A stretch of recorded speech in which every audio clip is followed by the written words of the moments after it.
Israël, comment ça marche ? Vous allez adorer comprendre Israël. Israël, comment ça marche ? C'est tout de suite sur Studio Kalita.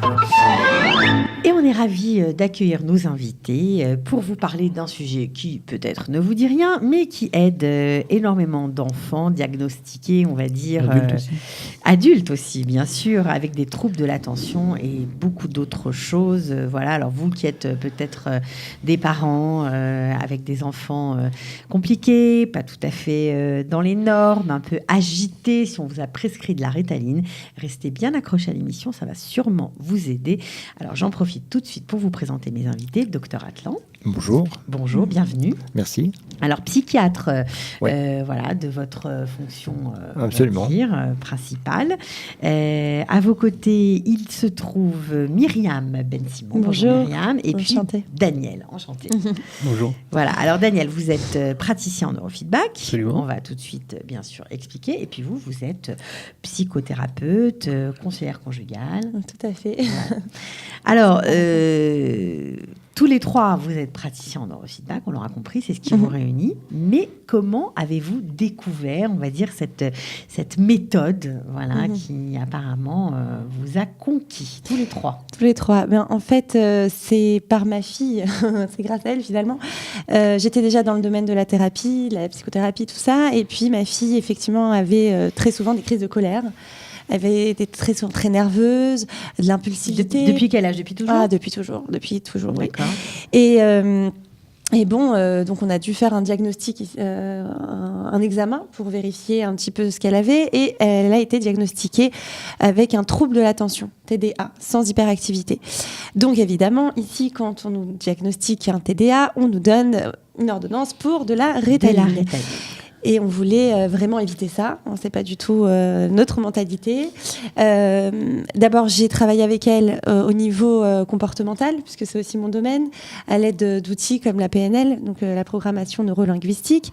Et je sentais bien qu'il fallait autre chose aussi pour calmer elle a comme une nervosité intérieure plus forte qu'elle, c'est-à-dire qu'elle peut avoir des crises de colère.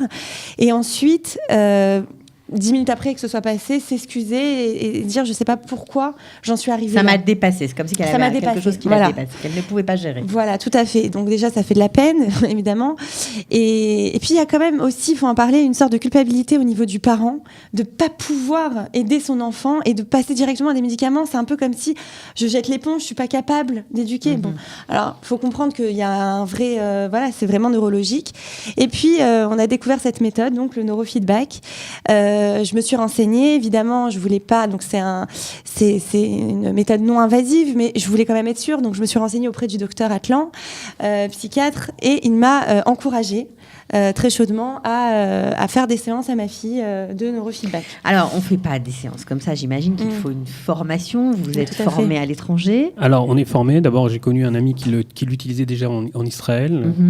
C'est pas très répandu en Israël? C'est pas encore très répandu, mais ça commence vraiment à être répandu de plus en plus. D'accord. On en retrouve même dans plusieurs... Dans toutes les villes, à peu près. Quasiment, quelques dans beaucoup villes, de villes maintenant.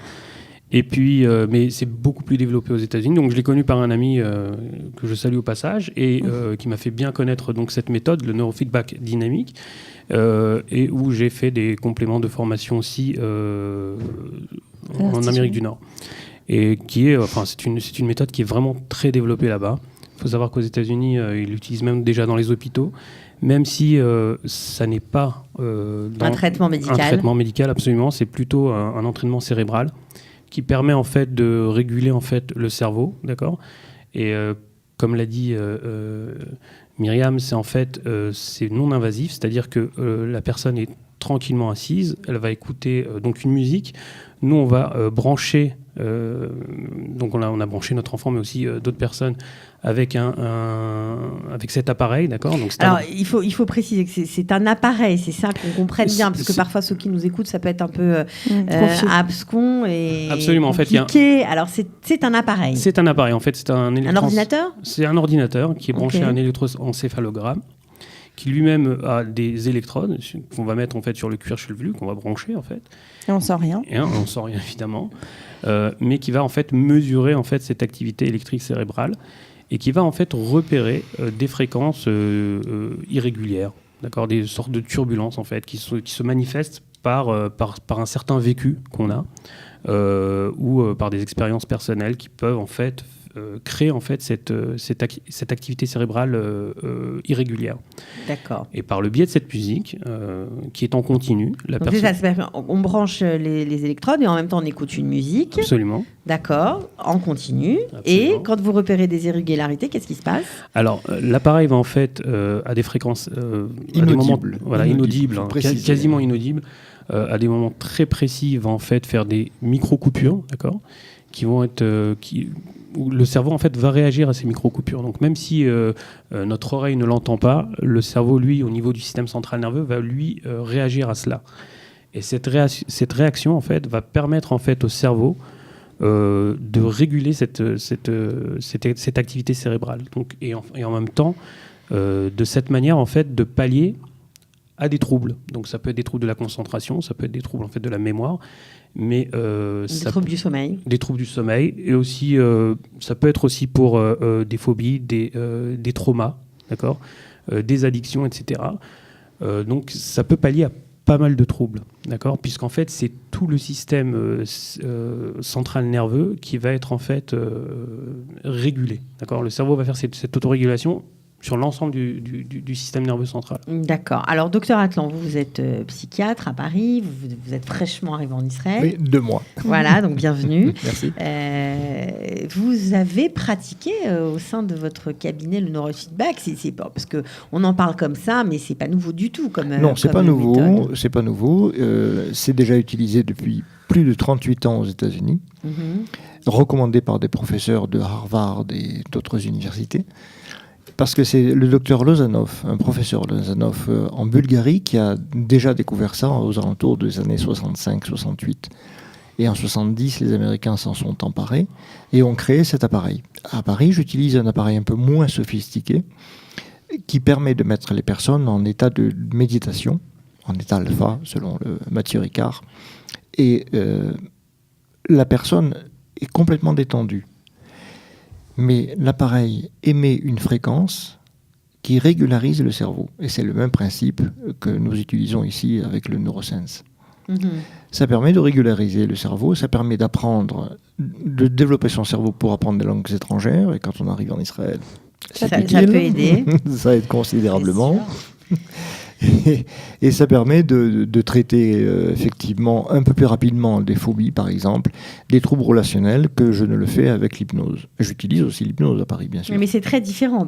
Mais c'est très différent parce Pourquoi ? que l'hypnose, je mets la personne en méditation, surtout entre midi et 2 heures, j'ai beaucoup de gens qui s'endorment, bien sûr, et c'est moi qui parle. Je fais faire des relations, pour l'inconscient, des relations automatiques, juste par la parole. Mais entre le moment où la séance d'hypnose est finie et le moment où la personne va ressentir un bienfait, il faut au moins 6 mois.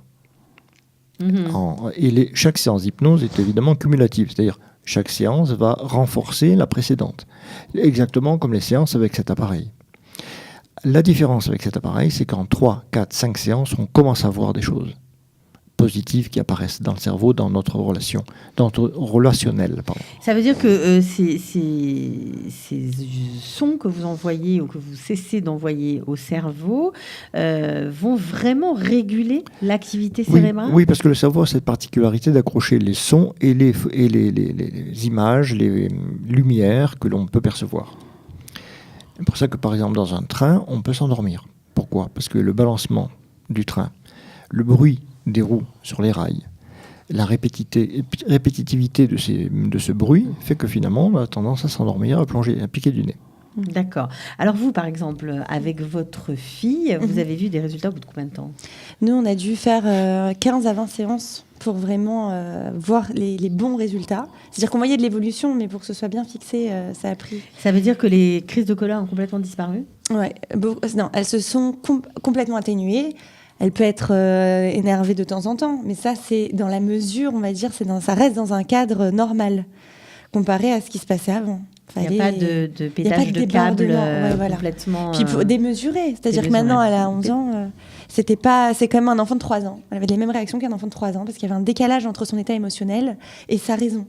Et ça, avec cette méthode du neurofeedback, Oui, ça a beaucoup. Je vois ça que paraît c'est incroyable. Ouais. Non, mais c'est vrai, ça paraît complètement voilà, un peu Formidable, stupéfiant, quoi, parce Voilà. que Bon, après, pardon, c'est au cas par cas aussi. Hein, oui. Voilà. Alors justement, puisqu'on est en Israël et qu'on Oui. parle aussi des enfants, bien que vous nous avez très bien expliqué que ça pouvait aussi aider les adultes, on a beaucoup de mal à poser un diagnostic précoce sur de jeunes enfants. Notamment, je pense parce que lorsque vous parlez de colère, je pense à la bipolarité. Et là, je m'adresse au psychiatre. C'est un diagnostic qui n'est pas facile à poser. Parfois, il y a des confusions entre les problèmes avec l'autorité, des problèmes, on va dire, des troubles du comportement qui ne sont pas de la bipolarité. Non, parce qu'effectivement, la bipolarité s'adresse surtout à des gens qui sont un coup dépressifs, mais ça peut durer 6 mois, bien sûr, et un coup expansif. Et là aussi, ça peut durer 6 mois, 1 an. Donc, ce n'est pas tout à fait la bipolarité. Ce sont des troubles de l'humeur. C'est pas pareil. C'est ça, mais c'est important d'expliquer aux parents qui sont parfois dans la détresse, parce que c'est très difficile à gérer un enfant qui n'est pas comme les autres, et quand on ne sait pas pourquoi, on ne sait pas quel diagnostic, quel nom poser sur son comportement.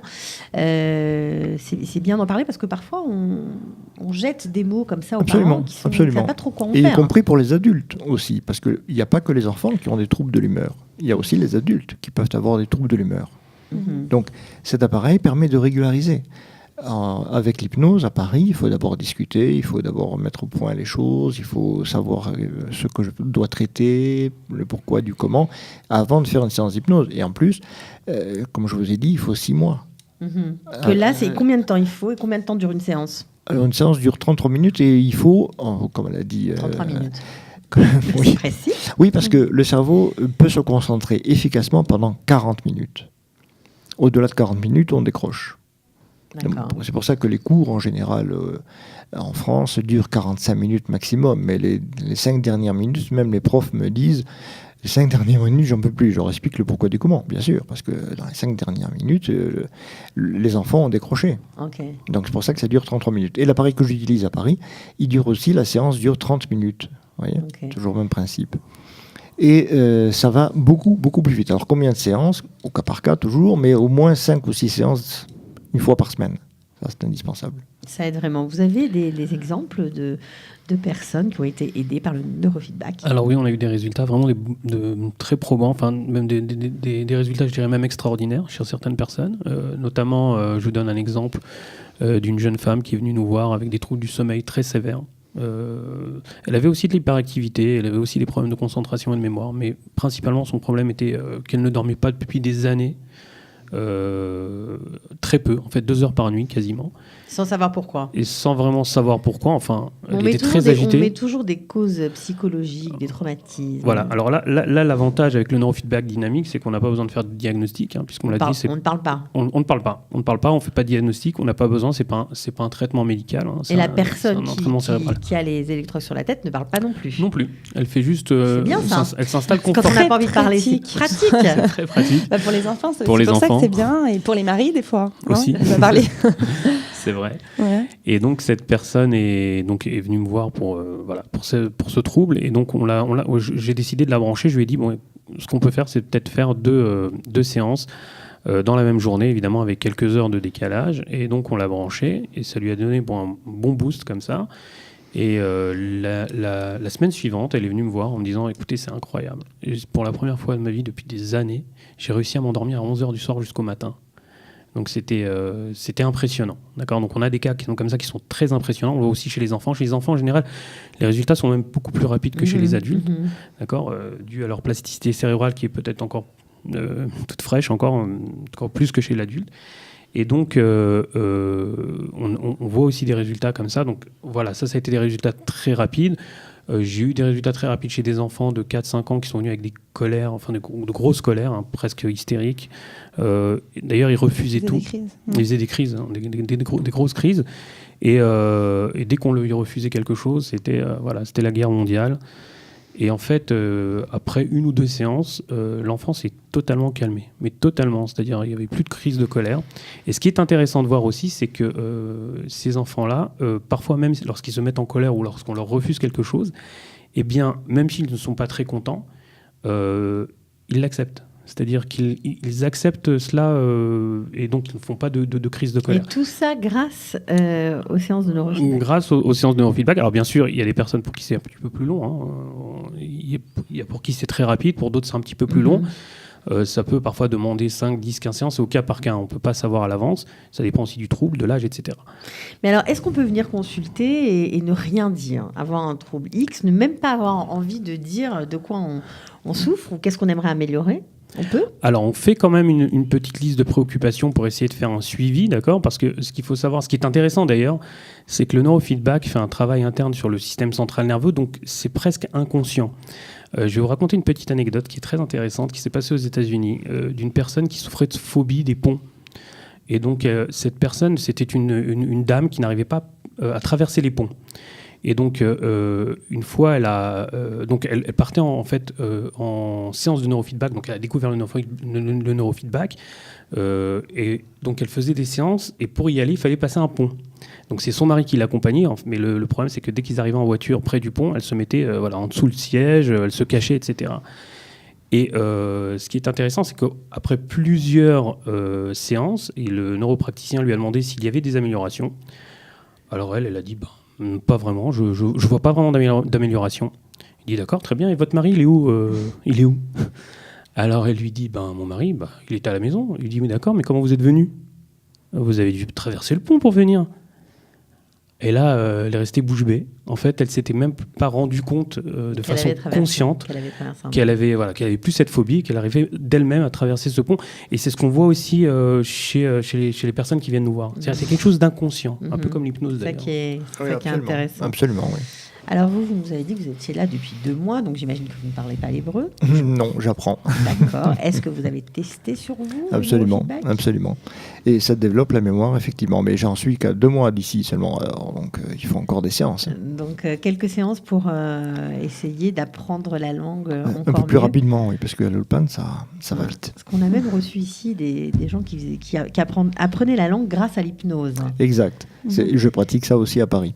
Justement pour quelques patients d'origine juive qui veulent faire l'immigration. Et je les entraîne un petit peu par hypnose pour développer, de faire de nouvelles connexions par hypnose, effectivement. Alors, c'est ça qui est intéressant. Par rapport au neurofeedback, qu'est-ce qui est mieux ? Ça dépend des gens ? Alors, comme je vous ai dit, l'hypnose, ça prend du temps. C'est plus long, c'est ça la différence. Voilà, il faut 20, 30, 40 séances. D'accord. Okay. Et avoir un résultat au bout de 6 mois, 6-8 mois, on commence à s'en rendre compte. Alors, bien sûr, il y a un suivi. C'est-à-dire que je demande aux gens quel est le problème d'abord. Parce qu'après, les gens, effectivement, je constate ça aussi en hypnose, les gens ont oublié complètement le problème. Surtout dans les cas de phobie, etc. Et l'hypnose, il faut, je vous dis, 40, 50, 60 séances, je ne sais pas. Alors que nos feedbacks, en 10-15 séances, on a déjà une amélioration pratiquement. D'accord. Bon, alors écoutez, on était ravis de vous accueillir. Voilà, on espère que ça aidera peut-être de rien, des nouveaux immigrants, soit à apprendre la langue, soit à calmer leur stress. On peut tout faire avec le neurofeedback, si je comprends bien. Si je vous ai en fait, c'est un entraînement du cerveau. C'est comme un entraînement à la salle de sport. On veut changer un peu notre corps, on veut l'améliorer, on va faire plusieurs séances de sport. C'est une salle de sport pour le cerveau. Une salle de sport pour le cerveau. Voilà. Ça résume. Le bonheur. Bon, alors ok. Merci beaucoup d'être venu. On peut vous retrouver si on a envie de poursuivre la conversation sur Neurosense. Vous avez une page Facebook avec 2 S. Voilà. Merci beaucoup et à très très bientôt. À très bientôt. On peut nous retrouver aussi pour les personnes qui ont besoin. On a plusieurs adresses. On a Jérusalem. Ranana. Vous pouvez contacter sur le site internet. Voilà, ils sont sur le site aussi, neurosense.co.ir. Voilà, c'est dit. Merci beaucoup. Merci. Bientôt. Merci. À bientôt. Au revoir. Bye. Israël, comment ça marche ? Vous allez adorer comprendre Israël. Israël, comment ça marche ? C'est tout de suite sur Studio Kalita.